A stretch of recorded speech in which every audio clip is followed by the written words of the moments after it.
আছে, তোমাকে নিচে শুতে হবে না, আজকে তুমি আমার কাছে খাটেই শুবে। তো দোকানে কি করতে কে জানি, এত রাত হয়ে গেল, ঘুমিয়ে গেল নাকি? ফোনটা লাগাই।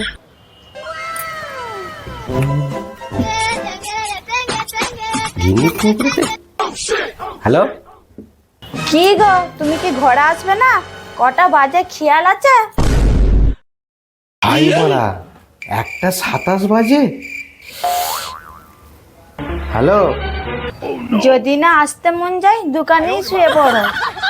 না না, আমি এক্ষুনি আসছি, তুমি রাখো।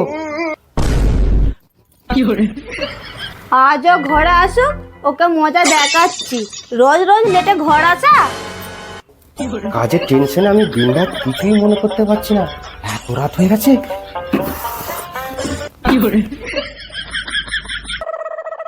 টুসি সোনা, আমি এসে গেছি।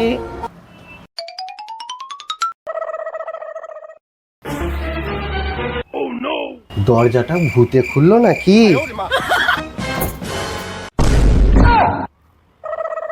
চলো টুসি, তুমি এরকম করছো কেন? এমন করছে কেন?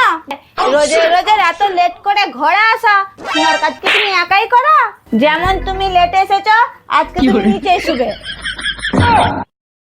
আমি নিজেই জানতাম না কি যে সোনার কাজে এত রাত পর্যন্ত কাজ করতে হবে। জানলে কি আমি আসতাম? ঠিক আছে, আমি কাল থেকে সকাল করে চলে আসবো। আমি তোমাকে একদম বিশ্বাস করি না। সোনাওয়ালা ছেলেরা কোনোদিন সকাল করে ঘরে আসে না। দেখতে যাও, যারা রাজমিস্ত্রির কাজ করে মাঠে ঘাটে, তারা সকাল করে ঘরে চলে আসে, এসে খাওয়া দাওয়া করে দিব্যি শুয়ে আছে। মানছি সোনার লাইনে একটু বেশি পয়সা, তা বলে এত রাত্র অব্দি কাজ করতে হবে? আগে যদি জানতাম তুমি এত লেটে লেটে ঘরে আসবে, তোমাকে আমি বিয়ে করতাম না।